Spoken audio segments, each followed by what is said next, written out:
సహజంగా మనకి ఈరోజు అసెంబ్లీ సమావేశాలు జరుగుతున్నాయి. ఈ సమావేశాల్లో మనం 4 సంవత్సరాలుగా చూసుకున్నప్పుడు ఎప్పుడైనా ఈ యొక్క అసెంబ్లీ సమావేశం అంటే జగన్మోహన్ రెడ్డి గారి మొహంలో 1000 కాంతి బల్బులు, పక్కన ఉన్నటువంటి శ్రేణులు భజనలు, పొగట్టలు, చంద్రబాబు నాయుడు మీద దూషణ భూషణలో, ప్రతిపక్ష పార్టీల మీద వేళ్ళు చూపించి అరాచకం చేయడం, తొడగొట్టడం, ఇలా చాలా కలకల్లాడేది. వైసీపీ వారిని చూస్తుంటే ఖచ్చితంగా మిగిలిన వాళ్ళందరికీ భయం వేసేది. కానీ ఈరోజు ఒక సన్నివేశం జరిగింది. అదేంటంటే కోరం లేక అసెంబ్లీ వాయిదా పడింది. అంటే చాలామందికి పాపం తెలియదు, ఆడియన్స్ కోరం ఏంటో. ఇప్పుడు 175 మంది ఉన్నారు, అందులో 18 మంది వస్తే అసెంబ్లీ రన్ చేస్తారన్నమాట. సో 175 మందిలో 18 మంది కూడా రాలేదు ఈరోజు అసెంబ్లీకి. అంటే కనీసం జగన్మోహన్ రెడ్డి గారు ప్రసంగం చేసినప్పటికీ కూడా ఎవరో కనీసం బల్ల కొడతాం సూపర్ ఎక్సలెంట్ అని అనటం కూడా లేదు. ఇంకా అదో రకమైనటువంటి చీకటి కోణం కమ్ముకుంది వైసీపీ పార్టీలో అన్నదానికి ఇదే సంకేతం. అయితే మనం అసెంబ్లీలు వాయిదా పడి అంటే మన అందరం చాలా హ్యాపీగా అలా ఏమని చెప్పుకునే వాళ్ళు, ప్రతిపక్షం గొడవ చేసింది లేకపోతే బెంచి చుట్టం ముట్టింది అని స్పీకర్ గారు లేదు నేను వాయిదా వేస్తున్నాను ఇలా అతి చేస్తున్నారని చెప్పి ఏదో ఒకటి ఇలాంటివి ఎక్కువ వింటాం. కానీ ఏదో సినిమా హాల్ ఎందుకు ఆడలేదురా అంటే జనం లేక క్లోజ్ చేసాం అన్నట్టుగా ఈరోజు అసెంబ్లీ క్లోజ్ చేయడం ఏంటో నాకు ఏం అర్థం అవ్వలేదు. మరి మీరేమంటారు దీని మీద, మీ స్పందన ఏంటి అసలు? ఇప్పుడు వైసీపీ ప్రభుత్వ హయాంలో జగన్మోహన్ రెడ్డి గారి పాలనా హయాంలో జరుగుతున్న చిట్ట చివరి సమావేశాలు ఇవి. చిట్ట చివరి రోజు కూడా ఇవాళ తర్వాత నిర్వాధిక వాయిదా పడిపోద్ది. ఇక మధ్యలో రాజ్యసభ ఎన్నికలు ఒక రోజు ఉన్నాయి. ఆ రాజ్యసభ ఎన్నికల సందర్భంగా ఓటేయడానికి ఒక రోజు కలుస్తారు ఎమ్మెల్యేలు తప్ప. ఇక ఆ తర్వాత ఎవరి నియోజకవర్గాల్లో వాళ్ళు ఎన్నికలు, పోరాటం, మళ్ళీ గెలిచి వచ్చే వీరులు ఎంతమందో, ఓడి ఇళ్ల దగ్గర ఉండేది ఎంతమందో రేపు ప్రజల తీర్పును బట్టి ఉంటుంది. కానీ ఒకటైతే వాస్తవం, 5 సంవత్సరాల జగన్మోహన్ రెడ్డి గారి పరిపాలన, ఆయన ముఖ్యమంత్రిగా ప్రమాణ స్వీకారం చేసిన రోజు వికటాటహాసాలు చేశాడు. రాబోయే 30 సంవత్సరాల మందే పరిపాలన ఉంటుంది అని చెప్పని, పరిపాలన ఉండాలి అని చెప్పని కూడా ప్రయత్నాలు చాలా చేశాడు. సహజంగా పరిపాలన తనకు అనుకూలంగా ప్రజల తీర్పు రప్పించుకునే విధంగా ఉండాలని కోరుకుంటాడు ఏ పాలకుడైనా. దానికి ఏం చేయాలి? రాష్ట్ర క్షేమం కోసం, ప్రజల క్షేమం కోసం పనిచేయాలి, సరైన నిర్ణయాలు తీసుకోవాలి, వాటిని ప్రాపర్గా అమలుపరచాలి, రాష్ట్రంలో ఉపాధి కల్పన సక్రమంగా జరగాలి, సంపద సృష్టి జరగాలి, ప్రజల మీద పన్నుల భారం లేకుండా చూసుకోవాలి, శాంతి భద్రతలను కాపాడాలి, ప్రకృతి వనరులని ప్రజల అవసరాల నిమిత్తం వాడాలి. కానీ జగన్మోహన్ రెడ్డి గారి ప్రభుత్వం పాలన వీటికి పూర్తి భిన్నంగా పరిపాలన నడిచింది. ప్రజల్లో తీవ్ర వ్యతిరేకత పెరిగింది. ఎమ్మెల్యేలు ప్రజల్లో మమేకమై ఉండేవాళ్ళు కదా, ప్రజాస్పందన ఏంటో వాళ్ళకి తెలుసు. వాళ్ళ కార్యకర్తలు చెప్తూ ఉంటారు కదా, అన్న ఈసారి ఇక మన సినిమా ఆడే పరిస్థితి కనపట్టలేదు, మన డబ్బాలు వెనక్కి వచ్చేయటం ఖాయం, ప్రజల్లో వేరే ఆలోచనలు ఉన్నాయి, నిన్నటిదాకా మన చుట్టూ తిరిగిన వాళ్ళు మనల్ని లెక్క చేయటం లేదు. ఇవన్నీ వాళ్ళకి క్యాడర్ నుంచి ఫీడ్బ్యాక్ ఉంటుంది కదా. వాళ్ళు కూడా గ్రామాలకు పర్యటనకి వెళ్తుంటారు. అవి వెళ్ళిన సందర్భంగా వాళ్ళకి వాస్తవ పరిస్థితి అర్థమవుతూ ఉంటుంది. వాళ్ళతోటి మీడియా వాళ్ళు ఇంటరాక్ట్ అవుతూ ఉంటారు, ప్రాపర్ ఫీడ్బ్యాక్ తెప్పించుకుంటూ ఉంటారు. ఈ నేపథ్యంలో రాబోతున్న రోజులు మనకి కాదు, రాబోయే ఎన్నికలు 2019 లాంటి కేక్ వాక్ మనకి కాదు అనేది ఆల్రెడీ వాళ్ళ శాసనసభ్యులకి అర్థమైపోయింది. వాళ్ళు రిలీజ్ అయ్యారు. కాబట్టి ఇందాక మీరు ప్రస్తావించినట్టుగా అసలు గత సమావేశాలకి భిన్నంగా, గత సమావేశాలు ఎట్లా జరుగుతుండేవి? అధ్యక్ష, గుండె ఆపరేషన్ చేయించుకున్న పేషెంట్ గుండె లబ్డబ్బని కాదు అధ్యక్ష, జగన్ జగన్ అని కొట్టుకుంటుంది అని చెప్పిన ఒక ఎమ్మెల్యే, అసలు అపర యేసు ప్రభు నువ్వే, అసలు సాయిబాబా నువ్వే, వెంకటేశ్వర స్వామి నువ్వే అని చెప్పని ఒక మినిస్టరు, పర్సెంటా 6% కాదన్నయ్యా, గుండె దిగిందా లేదా, బుల్లెట్ దిగిందా లేదా అని చెప్పని ఒక మినిస్టరు, కర్ణ ధర్మశ్రీ గారు అయితే కవితలు చెప్పి ఇంద్రుడు చంద్రుడు, అసలు ఇట్లా సరే వాళ్ళంటే వాళ్ళ అవసరాలు రీత్యా ఏదో 2.5 ఏళ్ళకి మంత్రి పదవి ఇస్తాడని కొంతమంది, రేపు టికెట్లైనా ఇవ్వకపోతాడని కొంతమంది, ఏదో రకంగా మా నియోజకవర్గంలో ప్రజలు అడుగుతున్న రోడ్లకు కాసి నిధులు ఇస్తాడేమోనని కొంతమంది, ఇట్లా రకరకాలుగా పొగిడారు ఆయన్ని. పొగిడితే తప్పితే ఆయనకు నచ్చదు కాబట్టి పొగిడే బ్యాచ్ పొగిడారు. ప్రతిపక్షాన్ని తిడితే కానీ నచ్చదు కాబట్టి నిత్యం ప్రతిపక్షాన్ని తిట్టేవాళ్ళు తిడతా ఉన్నారు.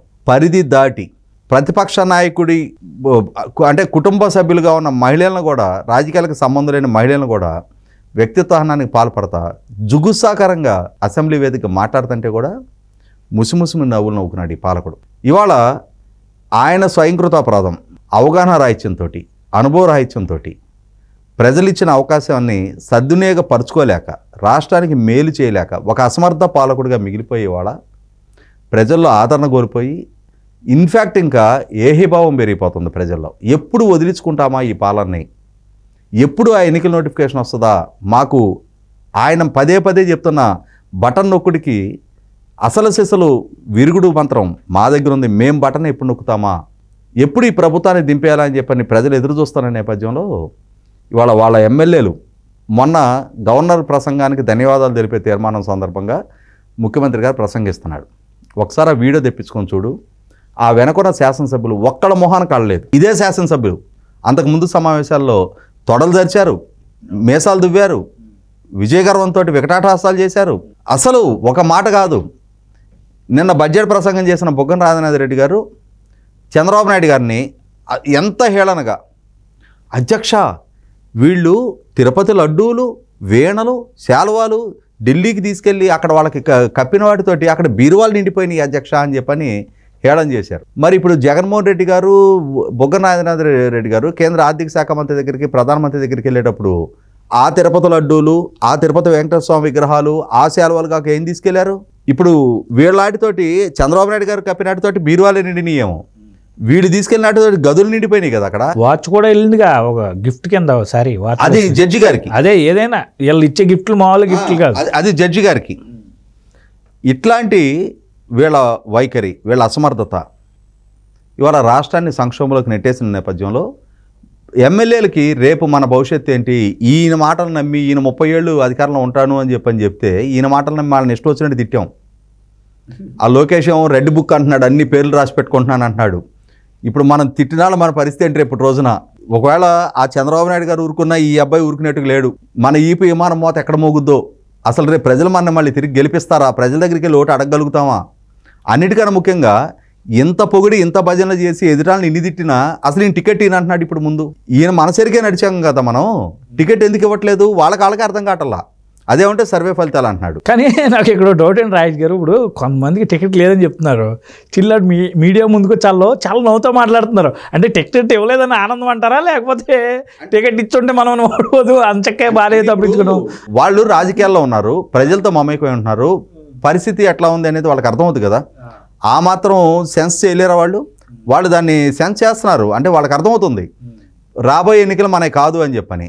ఇప్పుడు ఏంటి వాళ్ళకి తలకపోసుకున్నట్టు ఉంది, ఫ్రీగా అయిపోయారు అనమాట. టికెట్ ఇలా ఇప్పుడు ఖర్చు పెట్టుకునే పని లేదుగా, జనాల దగ్గరికి వెళ్ళి దండాలు పెట్టే అవసరం లేదు, ఆ తిప్పలేదు, ఆ టికెట్ దక్కినాడు పడతాడు, రేపేటు గెలిచే ఛాన్స్ లేదు. దానికోసం ఇప్పుడు ఎందుకు ఈ డబ్బులు ఖర్చు, ఈ ప్రయాసం మొత్తం కూడా? కాబట్టి ఓడిపోయామని అపప్రద కన్నా కనీసం పోటీ చేయలేదన్నది అని ఉంటుందిగా. కాబట్టి ఏంటంటే 100కి 100 పాళ్ళు జగన్మోహన్ రెడ్డి గారు వాళ్ళందరినీ ఒడ్డునేసినట్టు. ఇప్పుడు ఎవరెవరికైతే టికెట్లు ఇవ్వలేదో వాళ్ళు రేపటి రోజున మనకి ఒక సామెత చెప్తారు, కోర్టులో కేసు గెలిచినాడు, కోర్టులో కేసు ఓడిపోయినాడేమో కోర్టులో ఏడుస్తాడు, గెలిచినాడు ఇంటికి వెళ్ళి ఏడుస్తాడు అని. ఎందుకనంటే ఆ గెలుపు వల్ల దక్కిన లాభం కన్నా ఆ కేసు విచారణకి సంవత్సరాల తరబడి లాయర్లకి పోషించడానికి, ఫీజులు కట్టడానికి, కోర్టు చుట్టూ తిరిగిన ఛార్జీలకి ఎక్కువ ఖర్చు అయి ఉంటుంది. అట్లాగే ఇప్పుడు టికెట్ దక్కినాళ్ళు రేపు పోటీ చేసి ఖర్చుపడి ఓటిపోయాం అనే దానికన్నా ఈ టికెట్ దక్కించుకున్న వాళ్ళకి టికెట్ దక్కలేదన్నది ఒకటే బాధ. ఈ ఖర్చులు గిర్చులు, ఈ ప్రయాస ఇవన్నీ తప్పిపోతాయి. అందుకని వాళ్ళు చాలా రిలీఫ్గా ఉంటున్నారు. 100కి 100 పాళ్ళు జగన్మోహన్ రెడ్డి గారు ఎన్నికలకు ముందుగానే తన సైన్యాన్ని డిమోరలైజ్ చేసేసాడు. ఆయన ఏ సైన్యంతో అయితే ఎన్నికలను ఎదుర్కోవాలో, ఏ సైన్యం అయితే ఆయనకి 2019లో అధికారం కట్టబెట్టారో ఆ సైన్యాన్ని ఆయన మీద ఆయన అతి విశ్వాసంతో నేను ఏ నిర్ణయం తీసుకుంటే ఆ నిర్ణయాన్ని పాటించి తీరాలి అని చెప్పని వాళ్ళని కన్సిడరేషన్లోకి తీసుకోకుండా, వాళ్ళ మాటకు విలువ ఇవ్వకుండా, వాళ్ళ అభిప్రాయాలకి పరిగణలోకి తీసుకోకుండా ఏకపక్ష నిర్ణయాలతోటి పాలన ఎట్లా చేశాడో, ప్రభుత్వాన్ని ఎట్లా నడిపించాడో, వాళ్ళ పార్టీని కూడా అస్తవ్యస్త విధానాలతోటి ఆయనే అతలాకుతలం చేసుకున్నాడు. ఆ రిఫ్లెక్షన్స్ వాళ్ళ మొహాల్లో తేటతెలం అవుతుంది మనకి.